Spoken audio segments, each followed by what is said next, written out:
நாமத்திற்கு மகிமை உண்டாவதாக. நாம் ஆதியாகமம் 39 சில காரியங்களை இன்றைக்கு படிக்கலாம். ரொம்ப ஃபேமஸான அதிகாரங்கள். இதுக்கு பிறகு வர எல்லாமே யோசேப்பினுடைய வாழ்க்கை சரித்திரம். அதனால் இது ரொம்ப விசேஷமாய் சொல்லப்படுகிறது. ஏன்னா இயேசுவுக்கு முன் அடையாளமாய் வாழ்ந்த ஒரு மனுஷனுடைய வாழ்க்கையில் என்னென்ன சம்பவித்தது என்பதை குறித்து நம்ம படிக்க போகிறோம். முதல் வசனம் சொல்கிறது, யோசேப்பு எகிப்துக்கு கொண்டு போகப்பட்டான். இப்போ யோசேப்பினுடைய வாழ்க்கை அடுத்த பரிமாணத்துக்குள்ளே போகுது. அப்பா வீட்டில் ஒன்று, அடுத்த அண்ணனை பார்க்குற வனாந்தரத்தில் ஒன்று, இப்போ எங்கே போயிடுச்சு? அந்த எகிப்துக்கு போகிறது. பாவத்திற்கும் இருளுக்கும் அல்லது உபத்திரவத்துக்கும் இருளுக்கும் எகிப்து ஒரு அடையாளம். இப்போ அந்த இடத்துக்கு தேவன் கொண்டு போகிறார். வசனம் சொல்லுகிறது, யோசேப்பு எகிப்துக்கு கொண்டு போகப்பட்டான். விருப்பப்பட்டு போகலை, கொண்டு போகப்பட்டான். அங்கே போனால் என்னாச்சுன்னா, அங்கே இருக்கக்கூடிய ஒரு அரசாங்க அதிகாரி, அந்த அதிகாரியை குறித்து பைபிள் இப்படி சொல்லுகிறது, பார்வோனுடைய பிரதானி, தலையாரிகளுக்கு அதிபதி. 2 பதவி அந்த மனுஷனுக்கு. அவனுடைய பெயர் போத்திபார். அவனுடைய பெயரில் அதிபதியுமாகிய போத்திபார் என்னும் அப்படின்னு போட்டிருக்குது. ஆக்சுவலாக பைபிள் டீச்சர்ஸ் என்ன சொல்கிறாங்கன்னா, அது அவனுடைய பெயர் கிடையாது, அந்த பதவியின் பெயர் அப்படின்றாங்க. இப்போ நம்ம இன்ஸ்பெக்டர் அப்படி சொல்கிறாங்களே, இன்ஸ்பெக்டர், காவல்துறை ஆய்வாளர், அந்த மாதிரி போத்திபார் என்பது ஒரு ஆளுடைய பெயர் இல்லை, அந்த பதவியின் பெயர் அப்படின்னு சொல்கிறாங்க. சரி, இப்போ அவங்க வீட்டுக்கு அவன் கொண்டு போகப்படுகிறான், அடிமையாய் கொண்டு போகப்படுகிறான். அங்கே என்ன நடந்துச்சுன்னா, 2வது வசனம் சொல்லுகிறது, கர்த்தர் யோசேப்போடே இருந்தார், அவன் காரிய சித்தி உள்ளவனாய் ஆறினான். காரிய சித்தின்னா என்ன தெரியுமா? காரிய சித்தி. ஆங்கில பைபிள் இதுக்கு எப்படி போட்டிருக்காங்க? இதுக்கு என்ன வார்த்தை போட்டிருக்காங்க? கர்த்தர் யோசேப்போடு இருந்தார். அந்த மனுஷன் என்ன செஞ்சாலும் வாய்க்கும். அவன் எதை தொட்டாலும், அவன் எதை ஆரம்பித்தாலும் அது ஓகே. எதை செஞ்சாலும் மிகுந்த ஞானமாய் கரெக்டாக செய்யக்கூடிய மனுஷன். இன்றைக்கி நிறைய நேரங்களில் நம்முடைய செயல்பாடுகள் எல்லாம் ரொம்ப ரொம்ப வித்தியாசமாகவே போய்கிட்டு இருக்குது. ஆரம்பம் என்னவோ நல்லா இருக்குது, முடிவு ரொம்ப மோசமாக போயிடுது. சில பேருடைய ஆரம்பம் நல்ல ஸ்டார்டிங் வேகமாக தொடங்கி கடைசியில் முடிவில் மோசமாக போய் முடிக்கிறாங்க. ஆனால் என்ன காரணம்? அதாவது அந்த கர்த்தர் யோசேப்போடு இருந்தால், யோசேப்பு தொட்டதெல்லாம் தொடங்குன்னு சொல்லுவாங்களே, தொட்டதெல்லாம் சக்ஸஸ். அவன்கிட்ட எந்த வேலையை கொடுத்தாலும் சூப்பராக பண்ணிடுவார். என்ன காரணம்னா காரிய சித்தி. அதாவது ஒரு காரியத்தை யோசித்து நிதானித்து பக்குவமாக செய்யக்கூடிய அந்த தன்மை எந்த மனுஷனுக்கு வரும் அப்படின்னு பார்த்தீங்கன்னா, கர்த்தர் எந்த மனுஷனோடு இருக்கிறாரோ அந்த மனுஷனுக்கு வரும். அதை தான் வசனம் சொல்லுகிறது. அவன் ஒரு அடிமையாக போயிருக்கிறான். அப்பா வீட்டில் செல்ல பிள்ளை, ஒரு பெரிய கோடீஸ்வரனுடைய பிள்ளை. ஆனால் அவன் இப்போ போய் வேலை செய்ய வேண்டிய நிர்பந்தம். அந்த வேலையில் கூட அவன் எப்படி போயிருக்கிறான்? வசனம் அப்படி சொல்லுது. அப்படின்னாச்சுன்னா, அவன் போயிருக்கிற வேலையில் கூட நான் எங்கள் அப்பா வீட்டில் செல்லமாக வளர்ந்தேன் அப்படின்லாம் இல்லை. இப்போ அவன் ஒரு அடிமையாய் மாறி போகிறான். அவனுடைய ட்ரெஸ் மாற்றப்பட்டிருக்குது, அவனுடைய விருப்பங்கள் மாற்றப்பட்டிருக்குது, எல்லாமே சேஞ்ச் ஆயிடுச்சு. இந்த மனுஷன் என்ன பண்ணுறான்னா, அதற்கு தகுந்தாற்போல் தன்னையும் அவன் மாற்றிக்கொள்கிறான். எல்லாம் அவனை விட்டு மாறிச்சு, கர்த்தர் மட்டும் மாறாதவராக இருந்தார். அதனால தான் வசனம் சொல்லுகிறது, கர்த்தர் யோசேப்போடு இருந்தார், அவன் காரிய சித்தி உள்ளவனாக இருந்தான். அதனால் இன்றைக்கி வாலிப பிள்ளைங்க ஒன்றை புரிஞ்சுக்கிடணும், உங்கள் கூட கர்த்தர் இருக்கணும். கர்த்தர் இருந்தால் தான் நீங்கள் செய்கிற வேலை வாய்க்கும். நீங்கள் எந்த வேலையை கொடுத்தாலும் அதை சக்ஸஸாக செய்ய முடியும். சிலர்லாம் எல்லாரும் வேலை செய்வாங்க, ஆனால் சிலருடைய வேலையை பார்த்தாலே கரெக்டாக சொல்லுவாங்க, இது இந்த நபர் செஞ்ச வேலை அப்படின்னு சொல்லி. ஏன்னா அதில் கரெக்டாக ஒரு பர்ஃபெக்டாக ஒரு வேலையை கரெக்டாக முடிச்சிருப்பாங்க. நிறைய பேர் ஊழியம் செய்கிறாங்க, ஆனால் எல்லாருடைய ஊழியமும் வித்தியாசம். கர்த்தர் ஒரு ஊழியத்தில் இருந்தார்னா அந்த ஊழியத்தினுடைய தன்மையே வித்தியாசம். அங்கே நடக்கிற செயல்கள் வித்தியாசம், அங்கே கற்றுக் கொடுக்குற காரியங்கள் வித்தியாசம். இங்கே நம்ம பார்க்குறோம், அவன் ஒரு அடிமையாய், அந்த மனுஷன் ஒரு அடிமையாய் போனவன் தான். ஆனால் கர்த்தருடைய கிருபை எப்படி இருந்துச்சுன்னா, கர்த்தர் யோசேப்போடு இருந்தார், அவன் காரிய சுத்தி உள்ளவனாக இருந்தான். அடுத்து எங்கே இருந்தான்னா, எகிப்தியனுடைய வீட்டில் இருந்தான். நல்ல கவனிங்க, எகிப்தியர் எகிப்தியர்களுக்கு அருவருப்பானவர்கள். எப்படிப்பட்டவர்களாம்? இந்த வசனம் எங்கே வருது தெரியுமா? அந்த வசனம் எங்கே வருதுன்னு பார்த்தீங்கன்னா, இதே ஆதியாகமத்தில் வரும். ஆதியாகமம் 46 அல்லது 47 அதிகாரத்தில் வரும். யோசேப்பு தன்னுடைய அப்பாவை கூட்டிகிட்டு வந்துடுவார். கூட்டிகிட்டு வந்துட்டு பார்வோனுடைய சமூகத்துக்கு போகும் பொழுது இப்படி ஒரு வார்த்தையை ஆவியானவர் எழுதுவார். எகிப்தியர்களுக்கு எகிப்தில் இருக்கிறவங்களுக்கு எபிரேயர்களை பார்த்தா எப்படி இருக்குமா?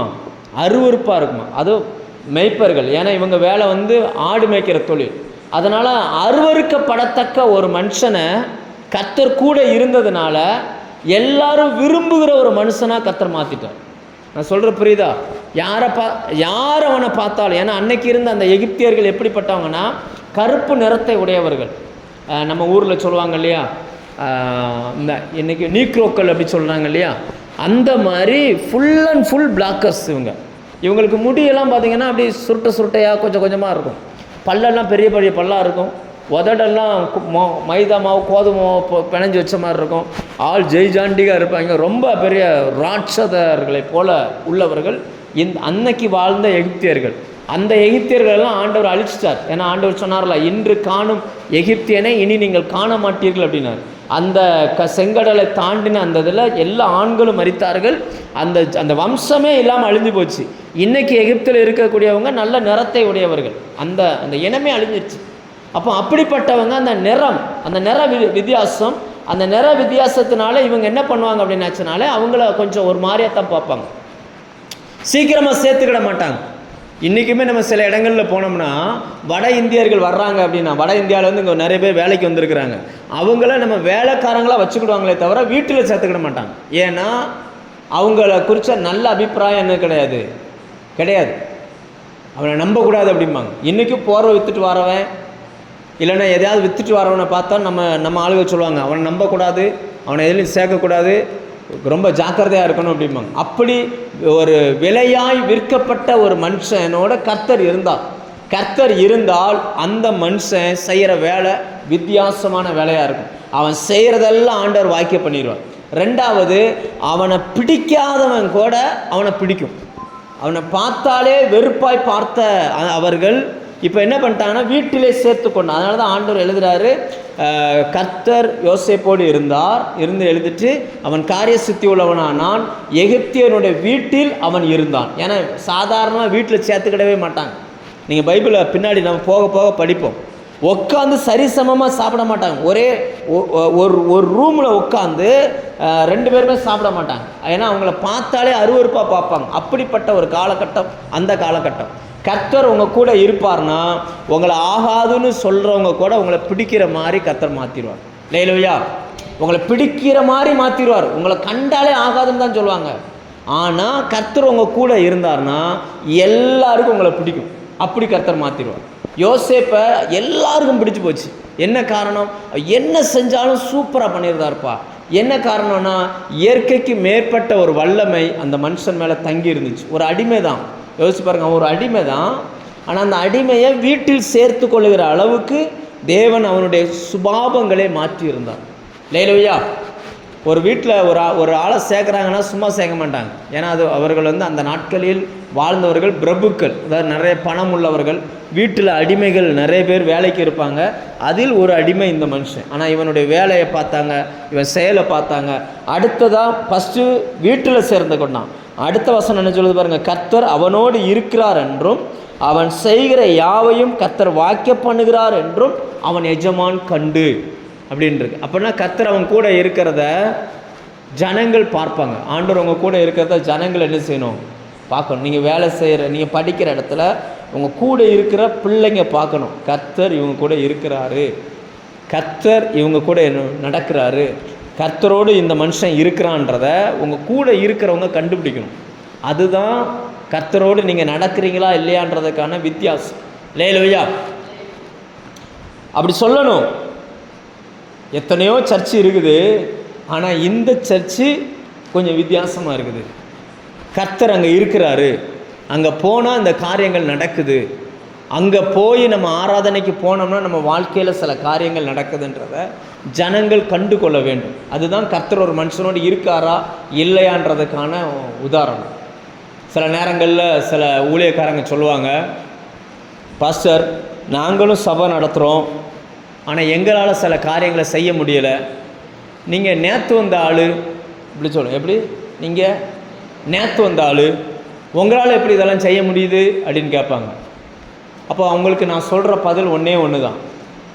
கர்த்தருடைய வார்த்தை என்ன சொல்லுதுன்னா, விதைக்கிறவனுக்கு விதையும் சாப்பிட்றவனுக்கு புசிக்கிறவனுக்கு ஆகாரத்தையும் கர்த்தர் தருகிறார். நான் மற்றவனுக்கு கொடுக்கணும்னு விதையை கேட்குறேன், அவர் எனக்கு விதையை தர்றாரு. நீ சாப்பிடணும்னு சோத்தை கேட்குற, உனக்கு அவர் என்ன தர்றாரு? ஏன்னா நீ கேட்குறது ஓம் வயிற்றுக்கு, நான் கேட்குறது விதைக்கிறதுக்கு, ஜனங்களுக்கு கொடுக்கறதுக்கு. எதை கேட்கிறோமோ அதை கர்த்தர் என்ன செய்வார்? ஏன்னா வசனம் அப்படி தானே சொல்லுது, தகப்பனிடத்தில் பிள்ளை போய் அப்பம் கேட்டால் அவனுக்கு கல்லை கொடுப்பானோ. நம்ம என்ன கேட்குறோம், என்ன மனநிலையில் கேட்குறோமோ அதுதான் முக்கியம். அப்போ கர்த்தர் நம்ம கூட இருப்பார்னா நம்ம செயல் வேற, நம்ம சிந்தனை வேற, நம்ம பேச்சு வேற, நம்ம எண்ணங்கள் வேற. எல்லா அடிமைகளும் ஒரே மாதிரி வேலை செய்யும் பொழுது யோசேப்பு மட்டும் வேறு ஒன்றை சிந்திக்க ஆரம்பித்தார். யோசேப்பை மட்டும் ஆண்டவர் வேறு பிரிக்க ஆரம்பித்தார், செப்பரேட் பண்ணி காட்ட அந்த எஜமானுடைய கண்கள் இப்போ யோசேப்பின் மேலே ஃபோக்கஸாக இருக்குது.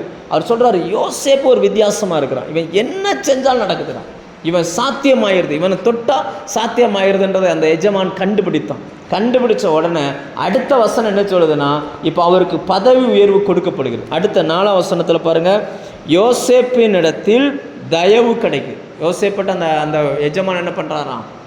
தயவு வைக்கிறார். ஒரு அடிமை போல நடத்தலை. கர்த்தர் உங்கள் கூட இருந்தால் உங்களை யாரும் எதிர்த்து பேச மாட்டாங்க. ஃபஸ்ட்டு நான் சொல்ல புரியுதா?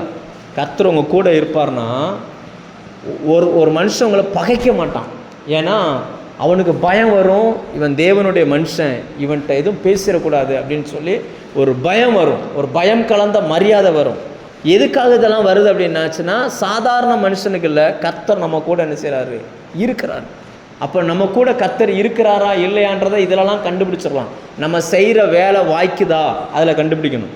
ரெண்டாவது, நம்மளை வெறுக்கிறாங்களா ஜனங்களை ஏற்றுக்கொள்கிறாங்களா அதை கண்டுபிடிக்கணும்.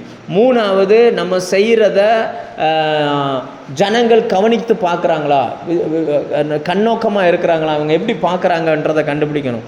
நாலாவது பார்த்தீங்கன்னு சொன்னால் தயவு கிடைக்குது. அந்த எஜமான் தயவு வைத்து அவனை என்ன பண்ணுறாரு அப்படின்னு பாருங்கள், தனக்கு ஊழியக்காரனும் தன் வீட்டுக்கு விசாரணை காரணமாக்கி தனக்குண்டான யாவற்றையும் அவன் கையில் ஒப்பு கொடுத்தான். அப்போ தேவன் உங்களோடு இருப்பாரே ஆனால் வர வர வர நீங்கள் பெருகுவீர்கள். அல்லேலூயா. கர்த்தர் நம்ம கூட இருந்தால் நம்ம என்ன செய்வோம்? வர வர வர பெருகுவோம். வர வர நம்மளை கர்த்தர் எல்லைகளை விருத்தி அடைய செய்வார். இப்போ யோசிச்சு பாருங்கள், இது ஒரு சாதாரண அடிமையாக போன மனுஷன் அடுத்து அவனுடைய நல்ல செய்கைகளை பார்த்து வீட்டுக்குள்ளே சேர்த்துக்கிட்டாங்க. வீட்டில் சேர்த்தா வீட்டில் இருக்கிற எல்லாரை விடவும் யோசேப்பினுடைய செயல்பாடுகள் வித்தியாசமாக இருக்குது. அதை அந்த எஜமான் பார்த்துட்டு தன்னுடைய வேலைக்காரனாய் வைத்து கொண்டாராம்.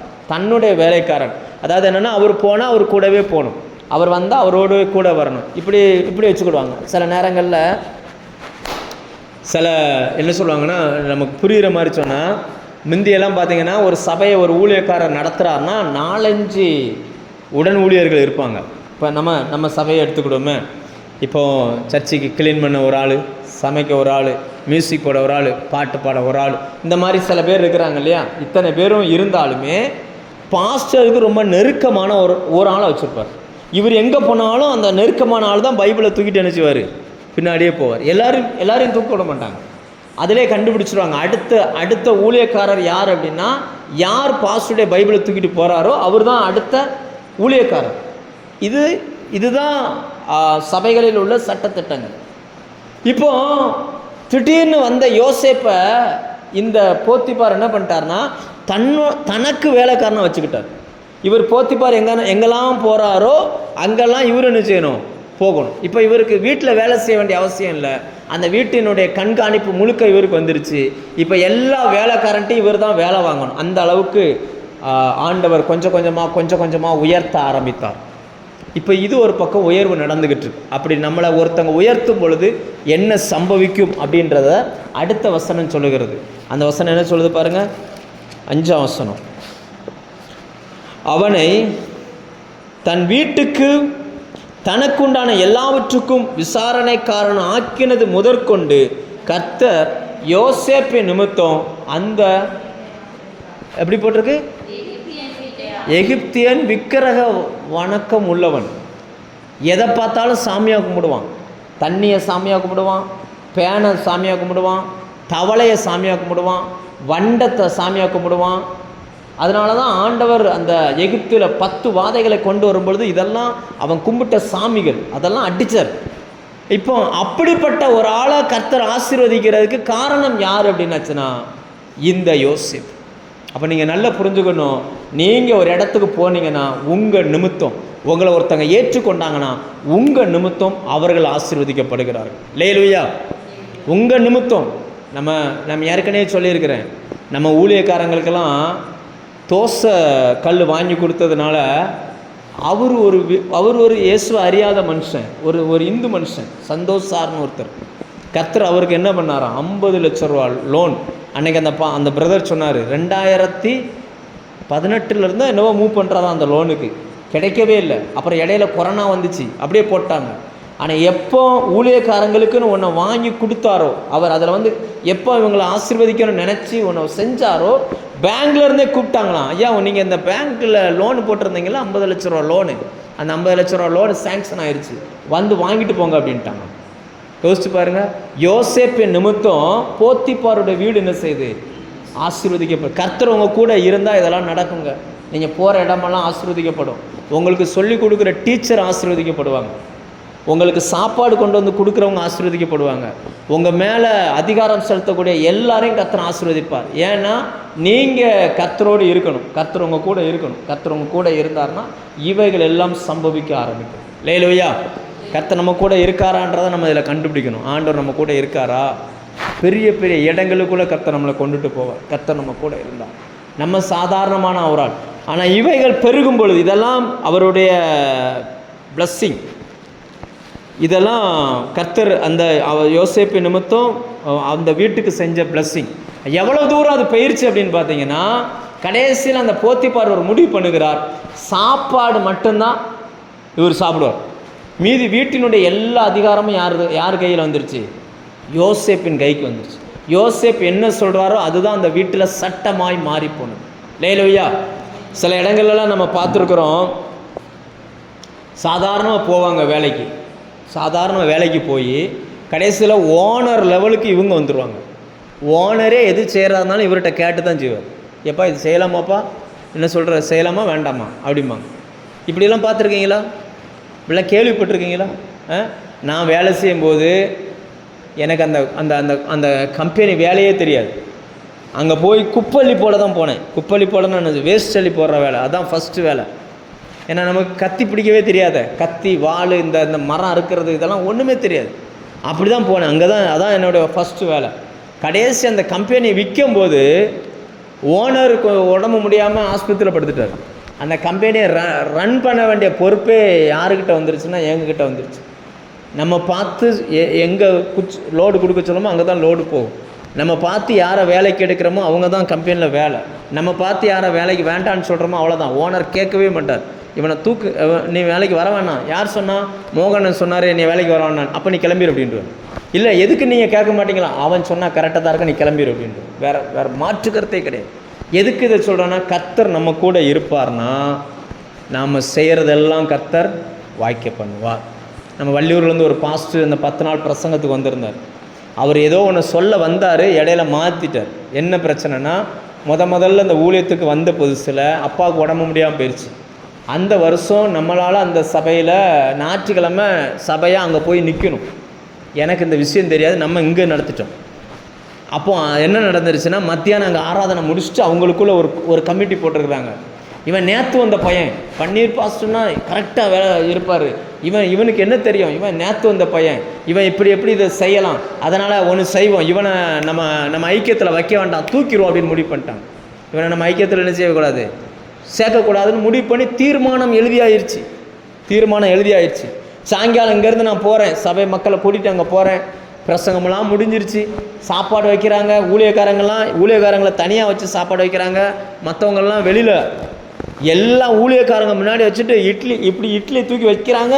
வச்சுட்டு கறி குழம்பை ஊற்றினோன்னு சாப்பிட விட மாட்டுறாங்க. சுற்றி நின்று கேள்வி கேட்குறாங்க. இப்போ நான் சொல்கிறேன், எனக்கு தெரியாது பாஸ்டர் அப்படின்றேன். அது எப்படி தெரியாமல் இருக்கும் உனக்கு, இத்தனை வருஷம் இப்படி வந்துடுங்க, அப்படியே பயங்கரமான ரைட். அப்போது என்ன செய்யணும், கடைசியாக ஃபைனலாக என்ன பண்ணணும் அப்படின்னோடனே அவங்க தலைமை பாஸ்டர் சொன்னார், சரி இனி இப்படி பண்ணக்கூடாது அப்படின்னு. அது ஒரு வார்த்தையில் முடிச்சிட்டார். ரைட், எனக்கு உண்மையிலே தெரியாது, முடிஞ்சிச்சு. அடுத்த வருஷம் ஆச்சு. அடுத்த வருஷம் முடிஞ்சு, அடுத்த வருஷம் தான் அந்த ஒரு வருஷத்துக்குள்ளே ஆண்டவர் நிறைய காரியங்களை செய்ய ஆரம்பித்தார். அந்த ஒரு வருஷத்துக்குள்ளே தான் நம்ம பூசினோம், பாஸ்டர் வச்சு பிரதிஷ்டை பண்ணோம். ஆண்டவர் ஒன்று ஒன்றா கவனித்தார். ஊழியங்களுக்குன்னு சொல்லி நீங்கள் உங்கள் சபையிலேருந்து ஏதாவது செய்யுங்க அப்படின்னாங்க. எந்த சர்ச்சுமே கை நீட்டலை. நம்ம சபையிலேருந்து தான் முதல்ல மிஷனரி ஊழியங்களுக்குன்னு பணம் கொடுக்க ஆரம்பித்தோம். இப்படி எல்லாம் போன உடனே அடுத்த வருஷம் அவர் என்ன எல்லாருக்கும் முன்னாடியும் போதகனா அபிஷேகம் பண்ணார். இது எல்லாமே மாறிடுச்சு. இப்போ நீங்கள் போய் கேட்டிங்கன்னா, தலைமை சபையில் போய் கேட்டிங்கன்னா, கங்கனாங்குளம் சபையா அவங்க எடுக்கிறதப்பா முடிவு, அவன் என்ன சொல்கிறானோ அதை கேளுங்க அப்படின்றது. எதுக்காக இதை சொல்கிறேன்னா, நம்ம ஒரு பெரிய ஆளுன்றதுக்காக இதை நான் சொல்லலை. நான் அதுக்காக நான் இதை சொல்லலை. எதுக்காக இதை சொல்கிறேன் அப்படின்னாச்சுன்னா, நிறைய இடங்களில் கர்த்தர் எந்த மனுஷனோடு இருக்கிறாரோ அந்த மனுஷன் வர பழப்பான். அந்த மனுஷனை வர கர்த்தர் உயர்த்துவான். இந்த சினாடு மீட்டிங் நடந்துச்சு. அதில் ஒரு தலைவரை தேர்ந்தெடுக்கணும்னு பிரச்சனை வந்தப்போ எல்லா பாஸ்டரும் என்ன சொன்னாங்கன்னா, 1000 விசுவாசிகளுக்கு மேலே எந்த சபையில் இருக்கிறாங்களோ அவங்கள தான் தலைவராக எடுக்கணும்னு சொல்லி பிரச்சனை வந்துக்கிட்டு இருக்குது. ஆனால் நம்ம தலைமை சபையில் 250-300 விசுவாசி தான் இருக்கிறாங்க. ஆனால் ஒட்டுமொத்த பாஸ்டரும் சேர்ந்து முடிவெடுத்து என்னென்னா, பாஸ்டர் மனோஜ் பாஸ்டரை தான் தலைவராக எடுக்கணும் அப்படின்னாங்க. எப்படி இவைகள் சம்பவித்தது அப்படின்னாச்சுன்னா, ஒன்று தான், கர்த்தர் யோசேப்போடு இருந்தால் யோசேப்பு வர எப்படி ஆவானா, விருத்தி அடையும். வர தேவன் பிளஸ் பண்ண ஆரம்பிப்பார். வர கர்த்தர் அவங்களை உயர்த்த ஆரம்பிப்பார். நிறைய நபர்களுக்கு அவர்களை சாட்சியாய் ஆசீர்வாதமாய் இவர் நிமித்தம் அவங்க பிளஸ் பண்ணப்படுறாங்க. பாருங்க, இவங்கள வசனம் சொல்லுகிறது, யோசேப்பு நிமித்தம் கர்த்தர் போத்திப்பார் வீட்டை என்ன பண்ணுறாராம், ஆசீர்வதிக்கிறார். கடைசியில் இவர்கள் வளர்ச்சிக்கு வர போனால் இப்போ கடைசியாக இன்னொரு எதிரி ஒரு பொண்ணு வருது. அந்த வீட்டில் இருக்கிற எதிரி அவள் யாருன்னா மனைவி, அந்த போத்திப்பாருடைய மனைவி. அவள் கண்ணோக்கமாக இருக்கிறாள். அவனை விழ தள்ளுவதற்கு பிசாசு பல வகையில் முயற்சி பண்ணி பார்த்தான், எதுலையுமே முடியல. கடைசியில் அவன் கையில் எடுத்த அந்த ஆயுதம், அந்த வாலிபத்திற்கு ஏற்ற அந்த இச்சை என்கிற ஒரு ஆயுதத்தை கையில் எடுக்கிறான். அப்போ கூட வசனம் என்ன தெரியுமா சொல்லுகிறது, யோசேப்பு அதற்கு சம்மதிக்கவே இல்லை. யோசேப்பு என்ன செய்யலையா, சம்மதிக்கவே இல்லை. எப்படி முடிஞ்சிச்சு அப்படின்னு கேட்டால் ஒன்று தான், கர்த்தர் யோசேப்போடு இருந்தால் அந்த மனுஷனை கர்த்தர் பாதுகாத்து கொள்ளுவார். அல்லேலூயா.